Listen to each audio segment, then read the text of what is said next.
माँ Shitala recording studio Bihar Sharif. आज कहियो बतिया अर्जेंट बाबा नौकरी लगा दी परमानेंट बाबा। आज कहियो बतिया अर्जेंट बाबा नौकरी लगा दी परमानेंट बाबा।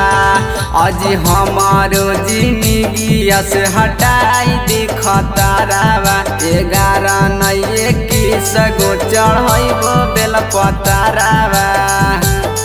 आज भोजा करबो लगाई हमें टेंट बाबा नौकरी लगा दी परमानेंट बाबा।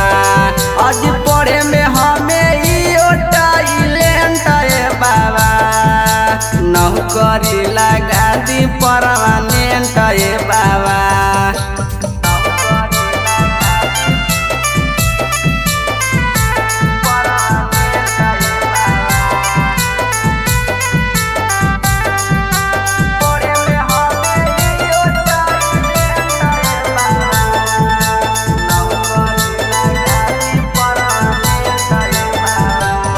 आज हरा साल दुआरिया बाबा तोहर हमें अइबो जइया नौकरिया बाबा हमें अपना पैबो।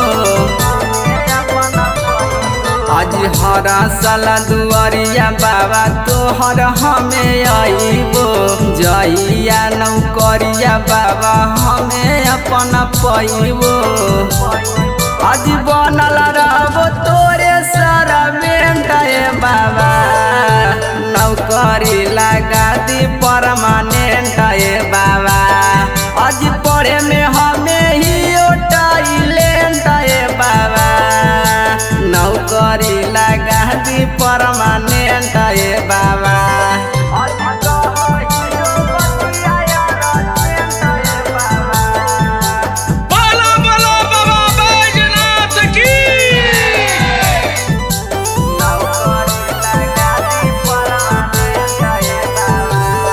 आज महिमा महान बाबा के नहीं जानी बुझिला ना बाबा हो मोर परेशानी।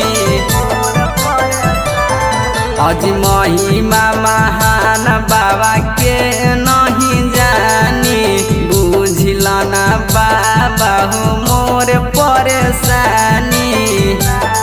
आज बिक गेलियो भरते भरते रेंट बाबा नौकरी लगा दी अर्जेंट बाबा। आज पढ़े में हमारी टैलेंट बाबा नौकरी लगा दी परमानेंट बाबा।